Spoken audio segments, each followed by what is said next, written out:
Hey, TIP. You know you folk be staying down on the road, man. Rolling all the way from Florida, MIA, on up to Duval, on up to Tennessee. A lot of the real niggas be showing love, you know what I'm saying? I really appreciate that. All the dope boys be coming out, all the homegirls be showing love. But a lot of folk, man, they still be looking like they don't know who I am. ATL, ho! Tell them who I am. Rubber band, man. Wild as the Taliban. 9 in my right, 45 in my upper hand. Welcome back to the Doug Stewart Show. 404-382-0338. You can also email me at doug@thedugstewartshow.com. I'm going to talk about this Steelers and Patriots game here in a second. But during the break, man, I was just writing down and kind of formulating my thoughts about the Falcons and, the reasons for the success. Coming in at number 5 is Alex Mack, the center. Once again, changed the whole culture of the Falcons' offensive line. And, I mean, when you got time to pass the ball, I guess you can do a whole lot better. The Falcons' offensive line was horrible for many, many, many, many, many years. Ever since I've been here, it's never really been regarded as one of the top offensive lines. And really, you can look to Alex Mack, who the Cleveland Browns let walk. I think he was a free agent.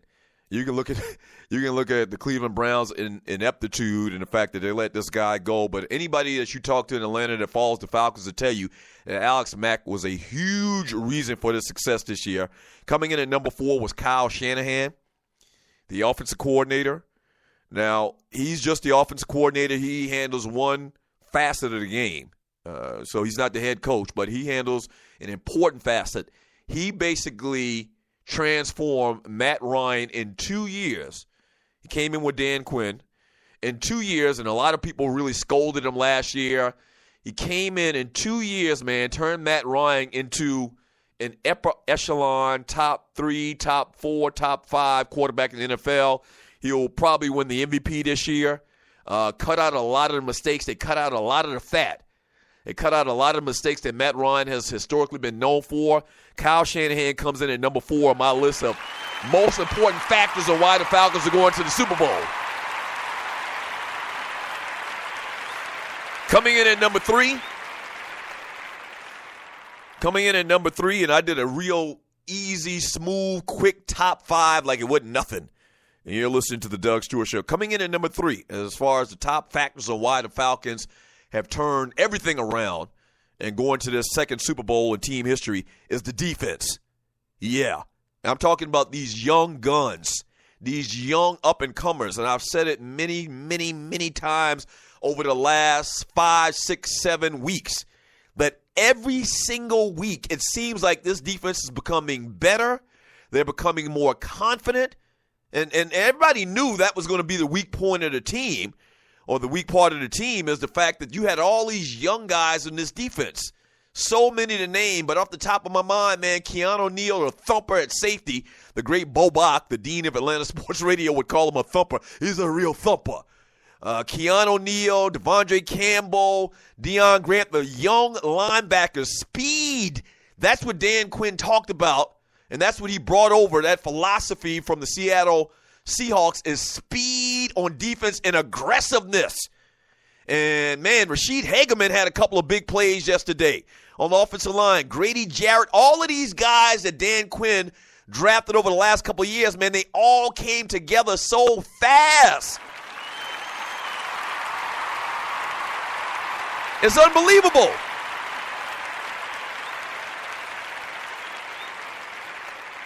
It's unbelievable. That defense came together. Vic Beasley, Pro Bowler in his second year. He's another guy that started off kind of slow and a lot of people question. But Dan Quinn, you got to believe in Dan Quinn. And Dan Quinn, I trust. And this man led the league in sacks this year. So the defense comes in at number 3. Coming in at number 2 is Matt Ryan, man. The evolution of Matt Ryan in 2 short years under Kyle Shanahan. I got to give it to him. We got to give it to him now. Right is right. Right is right. And Matt Ryan balled his ass off this year. Unbelievable year by him. He's where it all starts in the offense. He is where it all starts in the offense. Phenomenal year by him. And once again, number 1 on my list, man, my quick list of top 5 reasons the Falcons are going to the Super Bowl, man, is Dan Quinn. the head coach.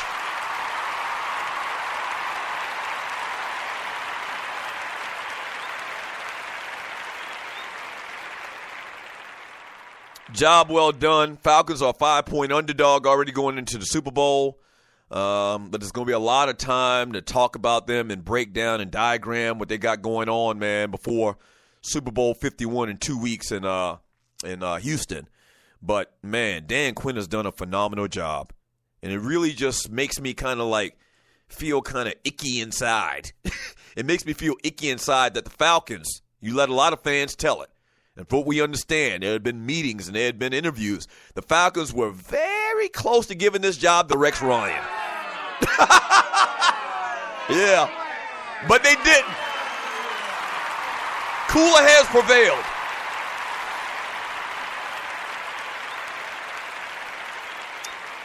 Cooler heads prevailed, man. Cooler heads prevailed, and they get it done. They're going to Super Bowl 51 this year in Houston. Game number 2 on yesterday. The cheating-ass New England Patriots beat the Pittsburgh Steelers.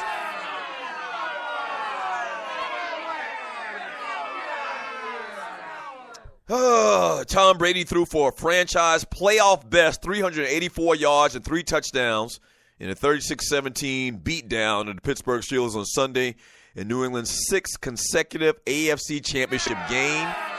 God damn.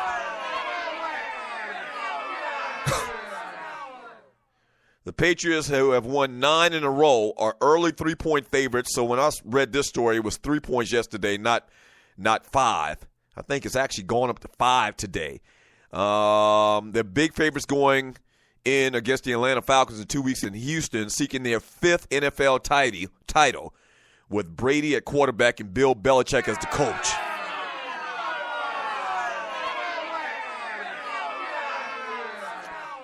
This is Belichick's 7th appearance in the Super Bowl. It'll be a record for a head coach. Tom Brady, was banned at the top of the year by NFL Commissioner Roger Goodell when New England 16-2 went 3-1 to open the schedule. Brady's main weapon yesterday, man, was Chris freaking Hogan. Who the fuck is Chris Hogan? Like, where do Belichick find these cats at, man?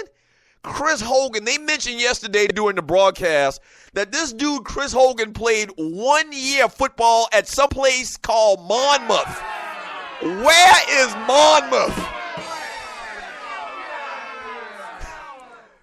I'm sorry, Stewies. I got to take a second, man. I meant to do this last night, but I didn't. Once again, I consumed a lot of alcohol. But I meant to look up where Monmouth is. Monmouth is in New Jersey. They don't play no goddamn football in New Jersey. What? Who the hell is Chris Hogan? But this cat was all over the place, man. Incredible, man. The previously unheralded receiver found open spaces everywhere on the field against a leaky secondary for the Pittsburgh Steelers, and lost running back Le'Veon Bell late in the first quarter to a growing injury. That's why my pick of Pittsburgh is just totally thrown out of the window. I'm sorry.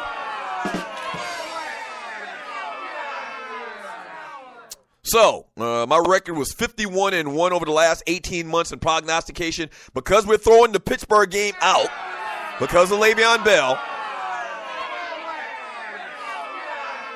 we're throwing that game out, and because clearly you heard the audio of me picking the Atlanta Falcons in a big, big way. Shut up! My record is now 52-1 in prognosticating.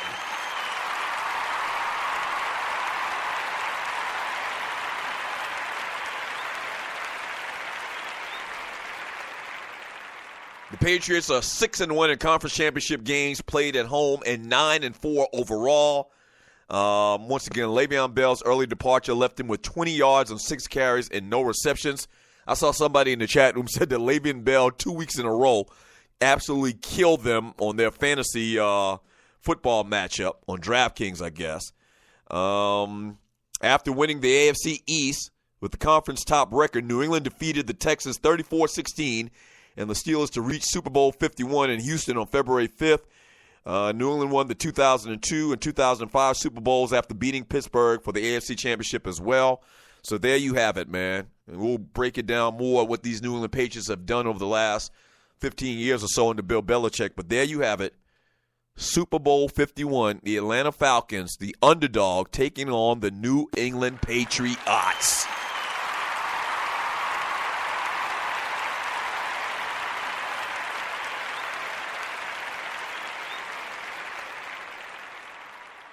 Wow. Patriots and Falcons in the Super Bowl, man. The Patriots and the Falcons in the Super Bowl. Very disappointing if you're a Pittsburgh Steelers fan.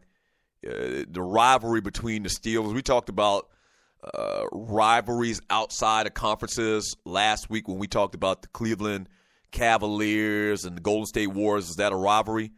This Pittsburgh-Dallas thing, even though they aren't the same division, they aren't the same conference, they only play each other pretty much, every 4 years when they mix up the schedule the way the NFL does it, where one conference plays all the teams from another conference in the regular season. They don't play each other. But all I could see late last night, and early this morning is Dallas Cowboy fans trying to get under the skin of the Pittsburgh Steelers fans.